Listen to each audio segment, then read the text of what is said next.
It's time for another episode of Deploy on Friday, the show that brings you the news, articles, and interests that myself and Jim, my co-host, have during the week. That was. Jim, how are you doing down in Melbourne, Australia?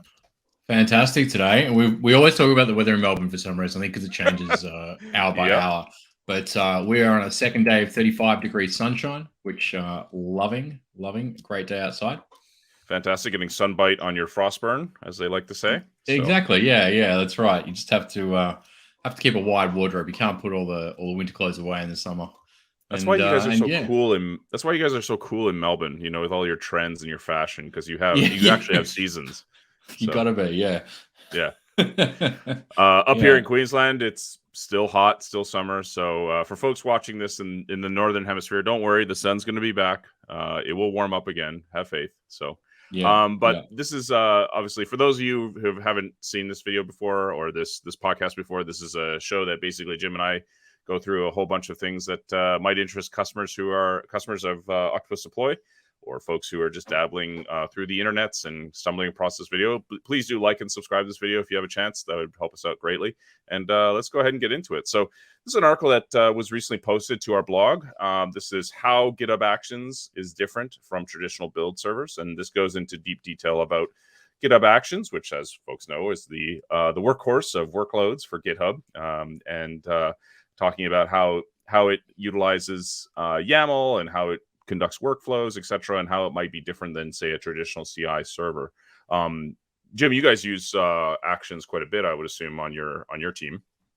Yeah, I've used them a lot in the past. I mean, I really love the way they're just there. You can deploy, and they're code first by default. Really powerful. I love the way they work.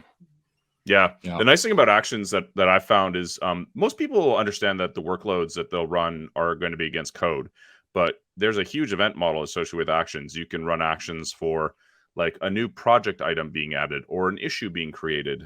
These and other types of events that can get raised. You can do all kinds of things around. So GitHub Actions isn't just for building code. It can do a lot of different things, which is what makes it so powerful. There's a really great open source tool I might give a plug for here as well while we're talking about GitHub Actions. One of the hardest things I think to get right when you're talking about CI workflows is developer feedback and shortening that feedback loop. There's an open source project out there called Act, which will let you run your GitHub Actions locally. So if you want to see how your GitHubs are going to behave, then this is one that I've got a lot of value at. It doesn't do everything. You're always going to run into some. You can give it a YAML file that'll describe the actions it's going to be responding to. But and sometimes it doesn't get all of them right. But for a first go of setting up your CI pipeline, this can save heaps of time. I agree. If you're wanting to debug your GitHub Actions locally, this is a wonderful tool to do it. And so if you want to use that, that's a great tool to use. Another one that I'll mention is Dagger. I don't know if folks have seen this one, but if you haven't, what this is, it's basically a a runtime / workload agnostic environment. It's from the folks who created Docker. And what this is basically platform agnostic CI/CD workflow runners, basically. So Dagger allows you to create these CI/CD pipelines as code, meaning you can do them in Go, you can do them in Python, you can do them in whatever, you can do them as YAML, and then you can host it independent of the hosting platform. So if you take a standard like workflow associated with GitHub Actions, like we've been talking about, you can run it locally. So for example, you can run it locally using a tool like Act, or you can run it in GitHub Actions. But the problem is what happens if you decide, hey, this whole GitHub thing is going to blow over. We're going with GitLab, or hey, we're going back to TeamCity, or we're going to use Azure DevOps. If you use any of those tools, those pipelines are no longer portable. So a tool like Dagger, that's where a tool like Dagger comes in. So two good little mentions there relative to GitHub Actions, which is awesome. Cool. Another blog post that went up, and this one's actually kind of cool. So we have a customer. His name's Jason. Works for a company called Olo, and they've got obviously been a long-time customer of Octopus, and Jason is a huge fan. So much so that he actually got a tattoo of the Octopus logo on his arm. That's how much he loves our deployment tool, which is fantastic. Love that. Are you going to show them your tattoo, John? Yeah, no. Yeah. So this was an interview that we posted with Jason, talking a little bit about how they use Octopus at Olo and kind of what they do and things like that. So this is how dedicated some of our customers are. They actually get tattoos of our logo on their body, which is awesome. So that's part of our inside. Sorry, go ahead. It's so great having customers like Jason. When we need to find things out about how customers use our product, we can go and ask the guy who got the tattoo. You know. Yeah. I think we might even have a deployment process for issuing tattoos. Maybe, I don't know, sometime in the future. So awesome. This is something that we recently posted. I did an interview with Jacob Bednarz, who's he's one of the maintainers of the Terraform provider at Cloudflare. And so he and I, we did a video of all the things that are happening there. So that's cool. You can check that out. In addition to that, we also have a new step template in our library. So this is for a product called Keeper. So Keeper is, if you take a look at Keeper, they're at keepersecurity.com. What these folks do is they're all about basically protecting credentials, secrets, etc., and they provide a platform for doing that. And so Keeper, the step template for Keeper allows you to retrieve secrets and then use them as part of the deployment process. So this is a brand new step template that's been added to the library, and you can now use it within Octopus, which is cool. All right, so that's about all the Octopus news. Now moving on to the some of the things that we saw during the week around the industry. So this is called Keep. So it's not Keeper, it's called Keep, but it's a little bit different. So oftentimes you'll use tools that allow you to do observability and then alerting around that. So common examples are things like Raygun or Splunk or Datadog or name an observability tool of choice. And there's nothing wrong with those tools. They're fine. But one of the challenges is that if you're ever going to use them, you need to first install an agent. And then second, you need to obviously target their APIs. And they're also expensive and blah, blah, blah, blah, blah. So what Keep is an open source alerting tool built for developers by developers, built by developers for developers, as they say here.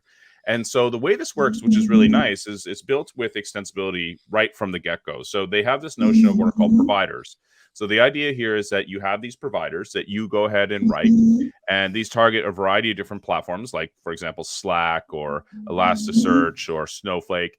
And then you can wire these up using YAML to then send alerts to like a Slack channel if something goes wrong. So just taking a look at this for a second here. So if you take a look at their GitHub, again, this is all open source. It's based on Python.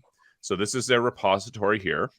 And you get a quick sense of how this works together. So you install it here, and then once you've got everything set up and good to go, then you'll go ahead and run Keep itself, and with a set of providers that are pre-configured, and then it will send these alerts to a variety of channels that you may want to use as part of the runtime. So let's say, for example, you're monitoring your database and it's running out of disk space. You can use a tool like this to monitor that, and it will notify folks to conduct any type of operation to alleviate that problem. Now, if we take a look at the way this is kind of hung together, if we take a look at some of their examples, the providers themselves are just based on YAML. So these are the configuration files for the providers themselves. And then when you go about setting up alerts, you do so also as YAML. So here's an example of wiring this up. We talked about GitHub Actions that uses YAML. So this is the way in which you'll set this up, and then you trigger a series of actions based on those providers. So if this, then that sort of idea. And so when coming back to the original page here, it's obviously, as it says, it's a open source alerting tool built by developers for developers. Have you played it all around with any observability tools or alerting tools like that?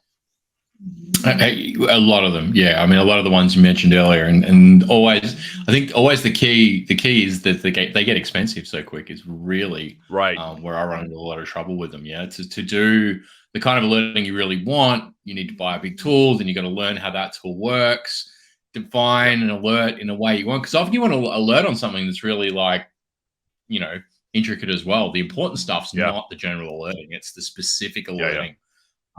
So this looks fantastic.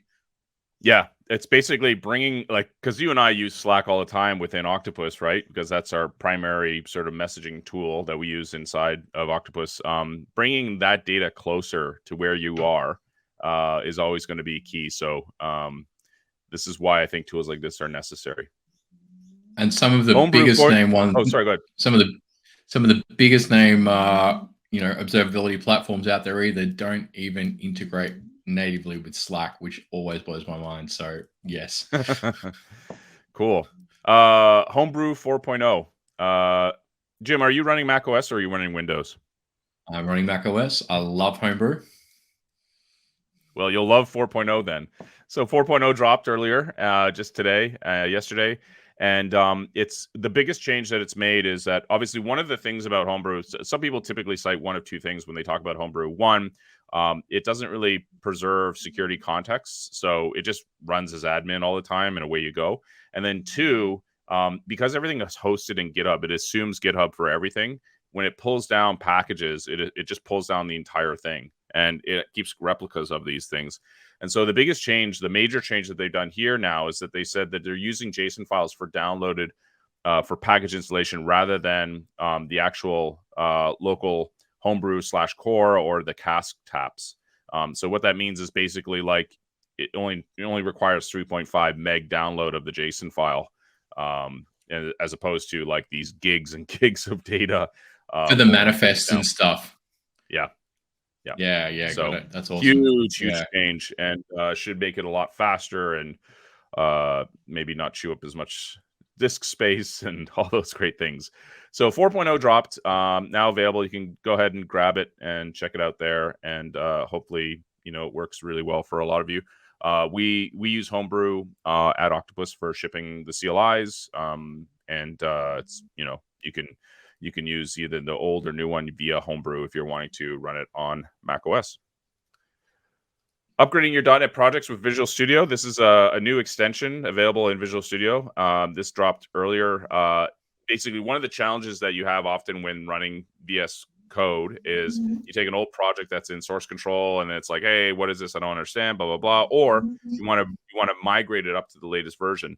What this tool does through this extension is it allows you to upgrade not only projects from, like, say, .NET Framework 4 point whatever to .NET Core 6, etc. It will also migrate other types of project types. So when you run this tool, it will allow you to migrate a variety of project type classes. So you can migrate, various types of project types like ASP.NET, Console, etc.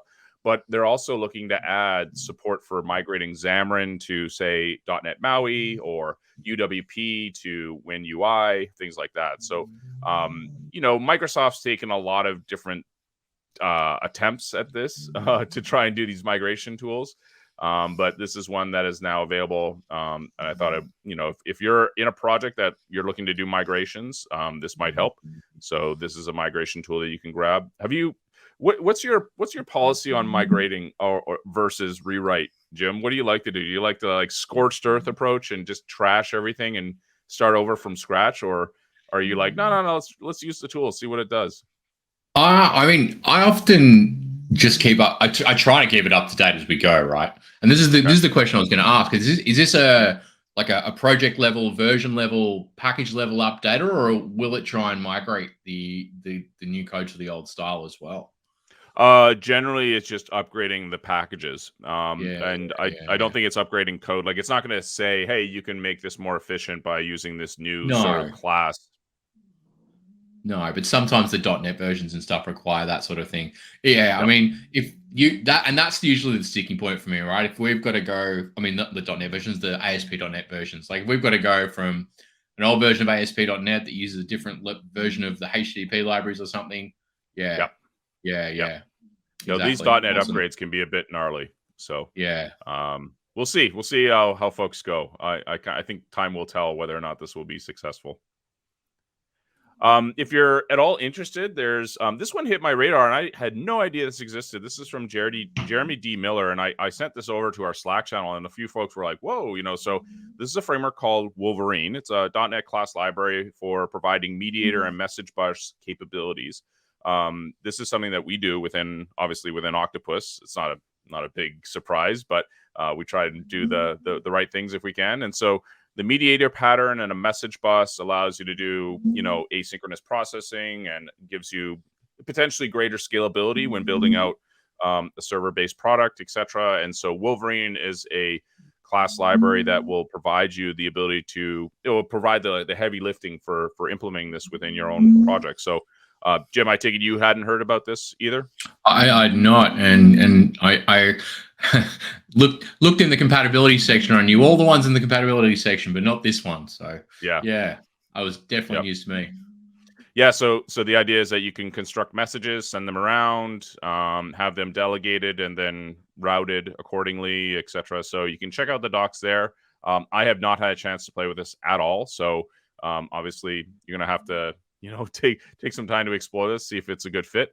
But yeah, I love the design. I love the logo. So that's what it's kind of like looking at. You go to a wine store and you judge a wine by its label. I'm kind of doing the same thing here with a .NET library. I'm sure like a message bus folks would maybe have something to say about this. But yeah, just something else to check out. So another .NET library to add to the mix. Searching by libraries as well in NuGet is always a challenge. So NuGet is obviously the package manager for .NET, allows you to resolve packages via the tool.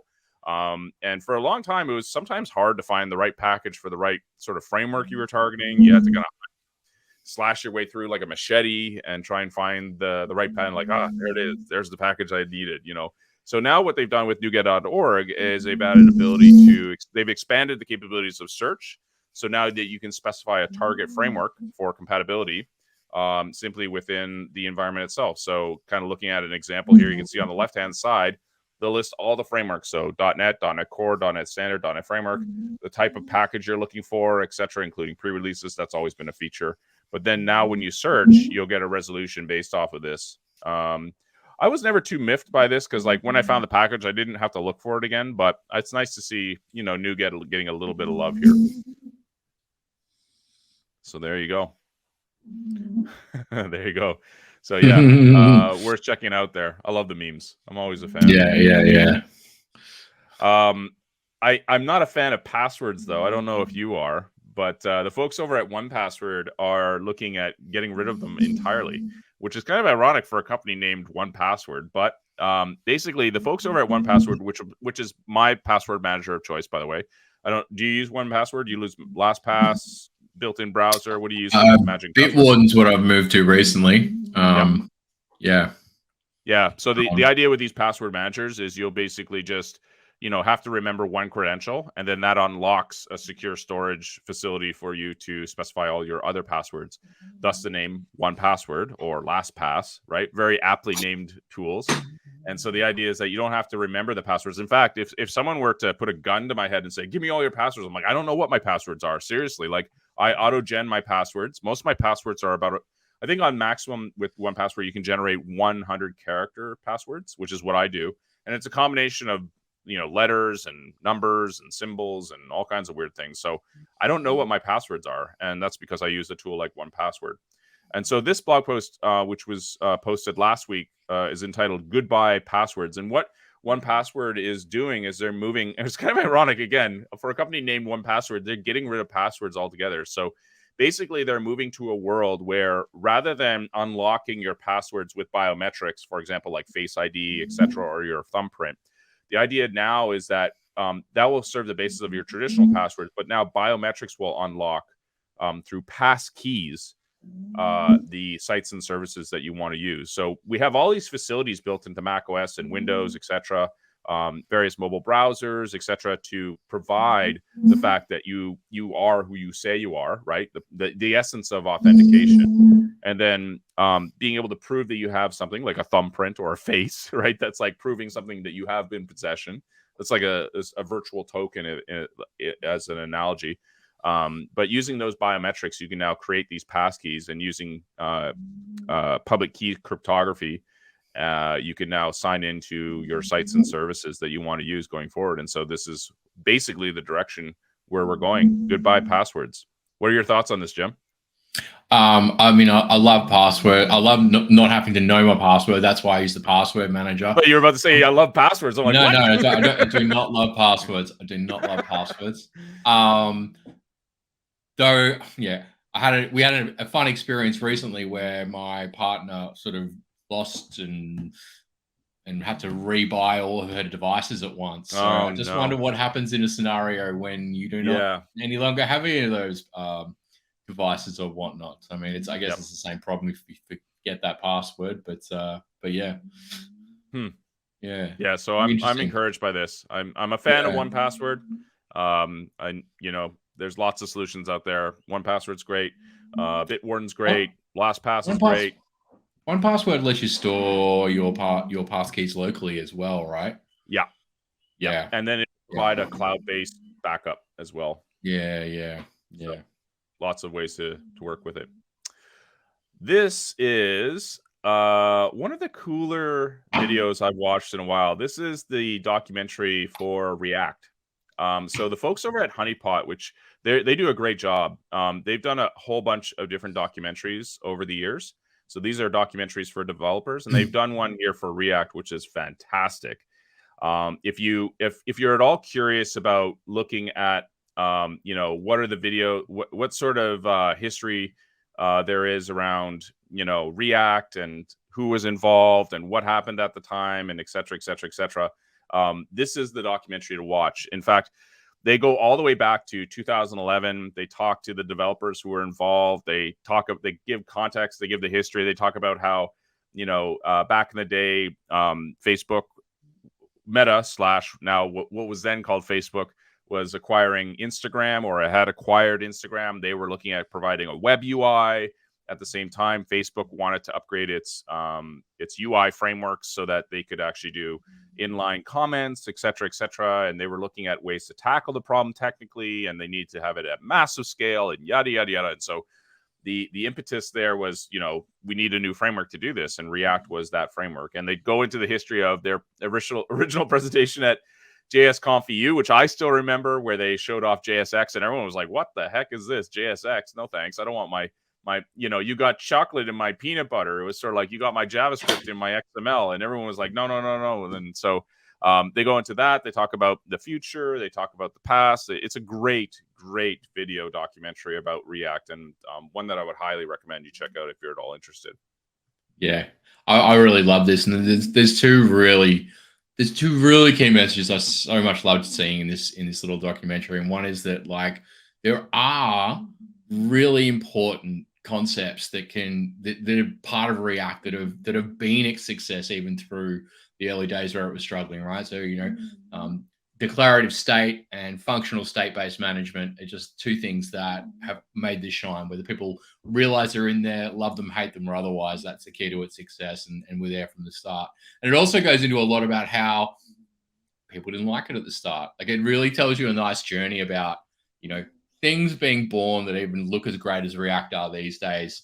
They don't always start out with everyone loving them.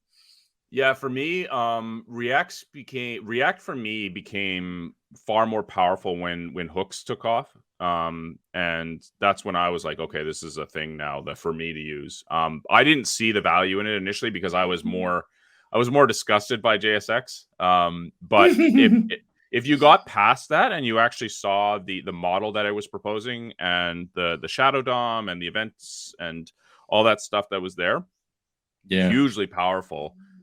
Way better than what we had previously. If you remember back in the day, we had all kinds of frameworks like Ember and Backbone and all those sort of things fighting for contention. And there was Core.js, etc. And now with React and the introduction of that, it's gotten to a point now where it's just crazy useful. And really, I can't see other ways in which you would want to tackle or address a problem on the web side. There are some notable exceptions, but yeah, React has come a long way, which is great to see. That's so funny. Oh, go ahead. That's so funny. Hooks are I'm wondering are a step in the wrong direction for React, but that sounds like an argument for another show. Okay, there you go. Yeah, I just like the fact that you could do these things that were pretty easy to hook up. Well, I like they're easy. They're very easy. Wire up events. Yeah. So GitHub Copilot, I've been using this historically. I don't use it all the time, but it's a great little tool. It gives you kind of like IntelliSense while coding, which is great. More informative IntelliSense, obviously. They have expanded their codex, which is like their language model, basically, to add more validity to the code suggestions, etc. And they've also opened it up for business. So this is a bit of a love letter to Copilot, but Copilot is getting used more and more. They're showing value based on case studies, etc., that it's getting better. They've added more support for a variety of scenarios. But more interestingly than that is the fact that they're also now starting to take on this space where businesses can now take advantage of this. So Copilot is now available for quote unquote the enterprise, and it's starting to see a lot of adoption, and developers seem to like it. I like it. I don't know if you've used it, but it seems to be pretty helpful. I love it. And well, the main time, a lot of the time I'm not so much writing C# as trying to delete it or something like that as well. But where I really love it is when I'm learning a new language. Like I'm trying to do some stuff with Python, which I've never written a lot of before at the moment, and having Copilot there telling me what the APIs I want to reach for, how you kind of do this thing in Python, just out of control.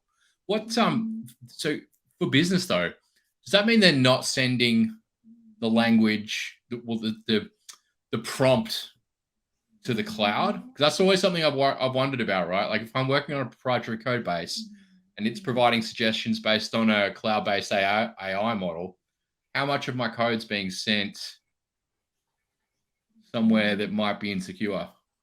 I don't know. I just saw this announcement and I thought I'd mention it. Yeah. I have no idea. Yeah, I missed so this part of the announcement. I was more looking at the security stuff. Yeah. So they have this organizational wide policy management. I guess that's kind of aligned to what you're talking about. It could be. I'm gonna have to dig into that a bit more. Yeah. So interesting. I guess we'll see where it goes. I'm at the end of the day, I mean, that's more of a problem for SecOps to worry about than me. I just care about using it. But yeah, definitely something like maybe they've got it listed here. It's something that came to my mind when I was thinking about ways to use ChatGPT. Right. One of the things I've seen a lot of people do with ChatGPT is give it a really gnarly piece of code and get it to explain it. Here we go. Code snippets data. How's data discarded? Discarded. It's discarded once the suggestion is returned. Oh, I see. Well, there you go. Okay, cool. Interesting. Awesome. So Copilot, definitely something worth checking out. Certainly in the space of not helping, this is sort of like not happy Jan, Spaghettify. So if you're at all, so let's say you have access to your friend's computer. I don't know why, but let's say you do, and they have VS Code installed. This is a little extension that you can add to really mess up their day. This is called the Spaghettify. And basically, it's an extension for VS Code that turns your code into spaghetti. So how does it do that? Well, there's a variety of commands that you can execute, such as fancy doc strings, documentation with emojis, introduce bugs, silly comments, obscure code. Here, let's take a look at some examples. So this is using Python. Let's say if we take this and we introduce a bug, you say add a stray +1, an extra iteration, or a nested list with ease. So it modifies the code. You would never see it. You could obscure the code, make it super one line. You can add irrelevant comments, right? Why not? Documentation with emojis, right? We're just messing with people at this point.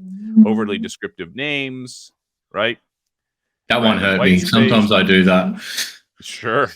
Random white space. So anyways, you get the idea. Lots and lots of stuff to mess with your friends. And if you felt so compelled, go ahead and install it. I love it. Definitely made me lol. Yep. Our friends over at JetBrains have come out with a retrospective / roadmap blog post around Space, which is their SaaS solution for code hosting, etc., as well as triaging issues, etc., team collaboration, yada yada yada. So Space is their SaaS solution for doing that, and they've come out with their roadmap for Q1 to Q2, And then they've done a retrospective on what they implemented over the previous year. So you can see a list of all the stuff that they've implemented here.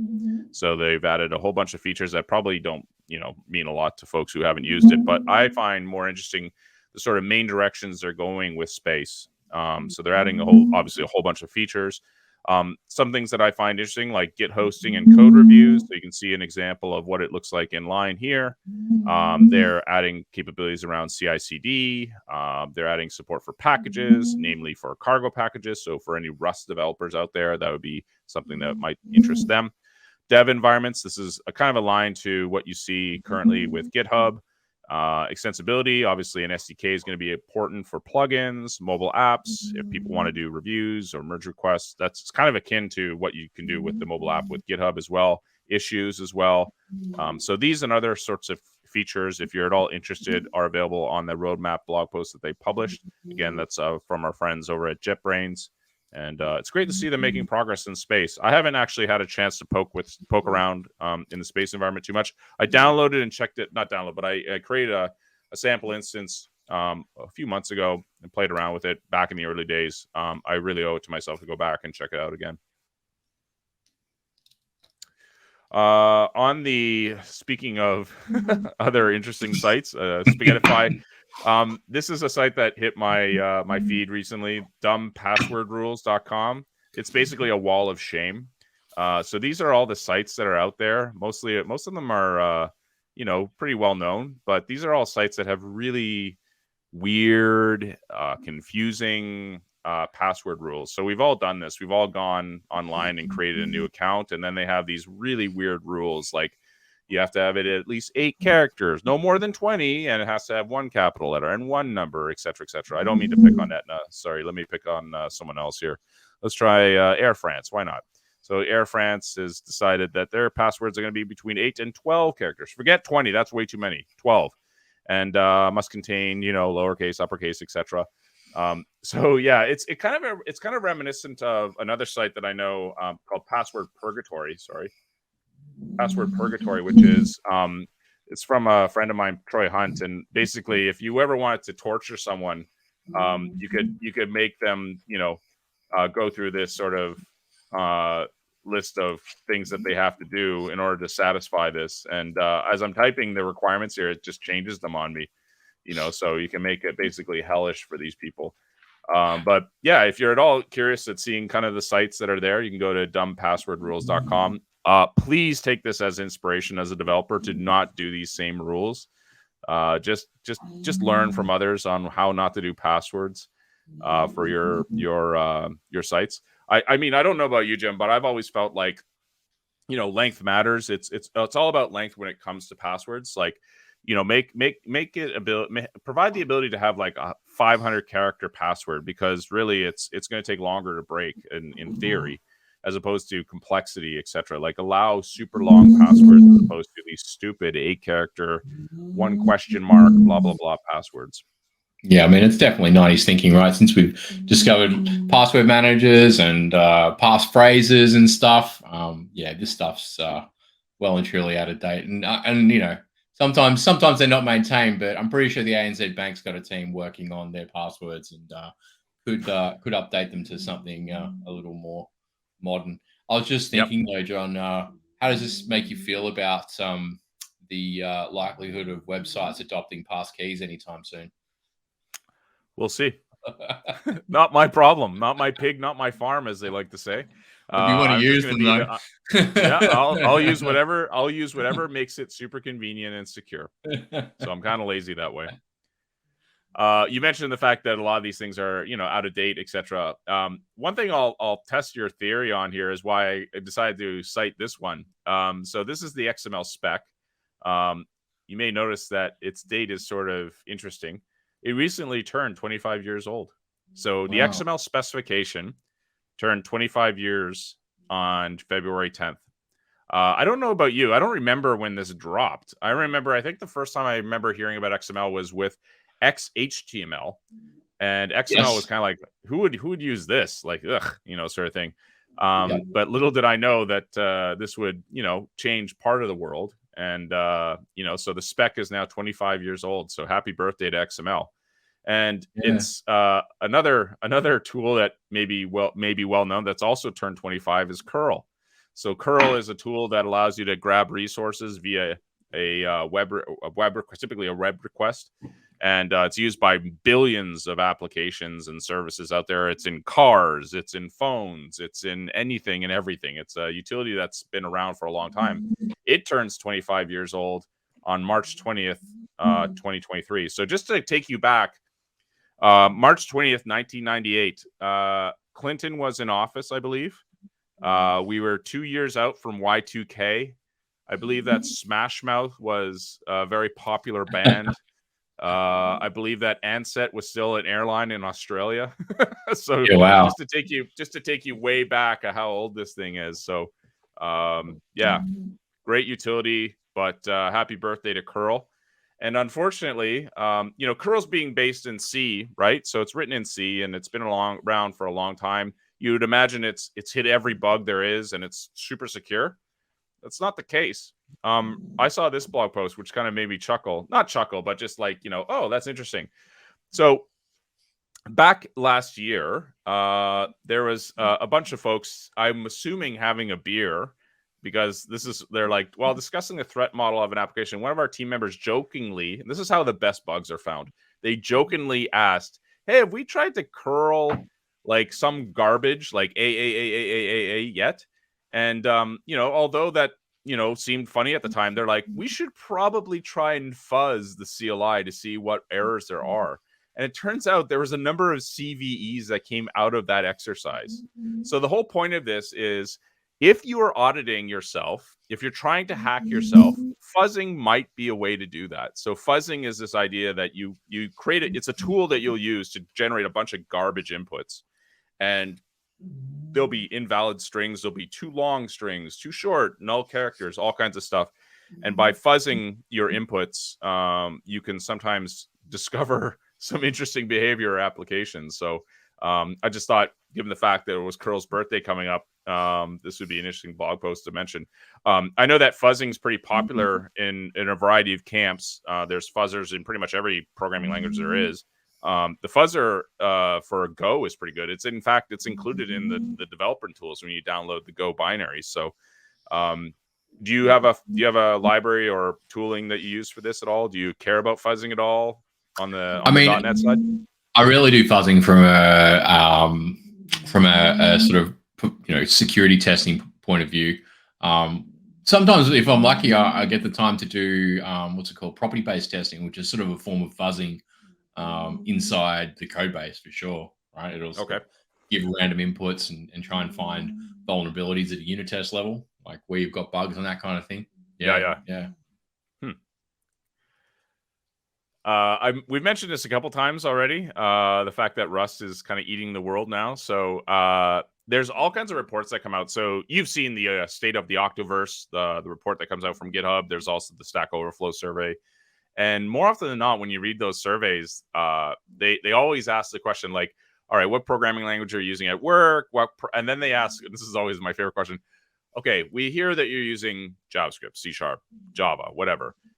What programming language would you like to use? And typically Rust is at the top of that list. And then they also ask, like, what is your most beloved language? And when they ask that question as well, typically Rust is at the top of that list as well. So the whole reason for bringing this up is the fact that, there's this article that I read earlier. This is on the MIT Technology Review that goes into the history about how Rust went from a side project based out of Canada at Mozilla and became the world's most loved programming language. So there's also, another anecdote is like Mark Russinovich, who's the CTO of Azure, basically came out and said, look, if you're doing any new project with C or C++, you really should consider Rust. Rust is really good. It's touted as super fast. It's super small. It's, really secure, very type safe, etc. But this is a great article. If you're at all interested about the history of, what was the background behind this? What was the motivation behind the language? What happened during its development? The hurdles that went along the way. This article goes into detail about the history of Rust. So we're hearing a lot about Rust, and some folks don't know the history. So this would be an article for them to check out. So many parallels with the React story as well. Yes. One guy's project, trials and tribulations, all that sort of 100%. stuff. I love it. 100%. Loving Yep. hearing more about Rust. That's good. Yeah, maybe we'll take it on for a side project here. Who knows? We always do I'd love sharpening to. at Octopus Deploy, and Yeah. I know that I've seen some projects being proposed, some sharpening projects proposed for Rust. I know that when we built the new CLI, we were thinking about Rust as one of the languages. At the time we were thinking we have the C# based CLI, but we wanted to write it in a language that would make it really composable and really fast and all that, and also super multi-platform. And Go won out for a number of reasons. We also wanted to address some of the issues with the Terraform provider. This is more of a side issue, but Rust was considered. We were thinking about Rust as in the language, maybe not for the CLI, but for other parts. And so where there's people who are peeking over the fence, like, oh, what's going on over there? Yeah. Sort of thing. So yeah. Well, Go's got all those really great UI, CLI, the CLI UI type things going for it in the packages. I wonder if Rust's got that same kind of... They are a series of crates that you can use. This is one of the libraries that we use called Cobra that we built our CLI with. And this is a wonderful framework. We absolutely love this framework. It did a lot of heavy lifting for us. There are frameworks like this in .NET and in Java and Python. Python's got a great library for this. We evaluated all those, and this one won us out. But on the Rust side, I haven't looked into that. I'll have to take a look and see if there's anything there. Rust is used in a lot of interesting places. It's where I'm seeing it used a lot these days is for gnarly, low-level protocol-y stuff. So, for example, the CLI for 1Password is based in Go. So 1Password, we mentioned it earlier, they have a CLI. It's built in Go. But other protocol level things that they have for 1Password, they're built in Rust. So they actually took Rust and built the must be secure, must be performant, blah, blah, blah, blah, blah part requirements, and they built it in Rust. Whereas the CLI, where it's like, it's a CLI, but we need to be able to iterate fast. That's where they chose Go. So different languages for different purposes, which I think is the right approach in my view. So you can check out this article if you're at all interested in the history. And also related to this is the fact that one of the interesting side effects of the popularity of Rust is what people are doing with it. So I'm always keeping a track of like, all right, what's happening around the community. This caught my attention in a big way. So there is a set of libraries that pretty much every Unix and Linux fan will know. It's called Coreutils. Coreutils provides all the basic sort of commands that you'll execute in a shell script. Copy, move, tree, ls, etc. Like all these command grep, etc. All these are based in the Coreutils package. And what this guy has started, well, this work started a while ago where they were trying to redo them in Rust. This work started a few years ago, and then this engineer took it upon himself to actually carry on the work. And so this is a video from FOSDEM, which is for open source development. It was based in Brussels, and he gave a presentation where he showed off his work around Coreutils and showed, like, in some cases, huge performance wins over the C-based Linux utils, and it's all based in Rust, and they're a lot more secure, etc. And he was also able to get the code coverage up to 80%, which is basically where you want it to be, 80% or higher. 100% is like, whatever. But he got a lot of wins out of doing this, and he's continuing that work. So this is a great presentation. If you're all curious, if you're talking to your boss and you're telling them, hey, we got to do Rust, and the boss is like, no, we can't. Like, or do you have examples? You can show them something like this, and maybe that might convince them. 100%. This is a video from Microsoft talking about the Windows Package Manager, or Winget. This is with the PM of Winget. And Winget is a tool for grabbing packages. They've got it based up on GitHub. You can take a look at it here. And they have a CLI, and incidentally, Octopus is available there. We didn't publish these packages, but they were published by some random person in the community. But there's a whole bunch of packages that are there that you can grab, and Winget is basically it's like an alternative to Chocolatey. Allows you to basically download and install various packages that are there, and this is the one that's built by Microsoft. And so there's a video online that you can watch that talks a little bit about it. They interview the PM for the tool, and they talk about, kind of what's there. And if you're all curious, you can check that out. That's available up on GitHub, and you can download and install it today. There was one killer feature that I think I saw when I was watching this video, although it kind of went past it a bit quickly. Sorry. No, not you. The video that I was watching ahead of time. It looks to me like you can install something not using Winget, and then Winget will know it exists, and then you can update it with Winget, which is something that I mean, definitely with Homebrew, I know if you don't install it with Homebrew, Homebrew does not know about it. Oh, I know. Yeah, that's because yeah. it just splats it down on disk, and you know, totally. if it doesn't know how to resolve it, then away you go. Which is a great feature. Very nice. So yeah, that's Winget. And then wrapping things up, this article I saw, which I liked a lot. So this is Eduardo, who's a backend engineer at Medium. Medium's a website for hosting blogs, and it's super popular with a lot of engineering developer types. And this is how they use Kubernetes to basically manage their infrastructure for Medium, hosting Medium. So this is important because Kubernetes, as you know, is a great solution for hosting microservices and is really good at handling things like when things get super popular and bursty and things like that. And so Kubernetes has to have that capability. And so this is an article that goes into detail about how they use Kubernetes at Medium. And I love articles like this. I don't know about you, Jim, but articles like this they make me feel like, okay, I'm not the only one. Like I'm not alone. There's people out there using the same technology as I am, and talking about it in depth. I love articles like this. The value you get out of a real world story versus a documentation page or a tutorial on getting started with check out this tool is just invaluable. I love them. Yeah. So yeah, check that out. If you're all in the DevOps space and you're dealing with Kubernetes, definitely a tool worth checking out. And one of many, I think, that are out there. So anyways, that wraps it up for episode 3 of this episode of Deploy on Friday.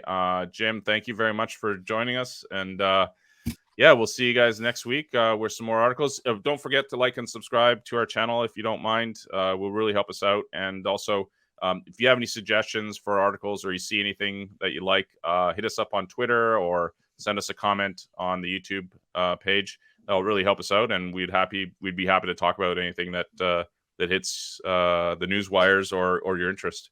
Any final words from you, Jim? No. I just hope you guys couldn't hear my bulldog snoring too loudly in the background here today. So sure, let's go with that. Your bulldog, no problem. All right, cool. All right, we'll see you next week. All right.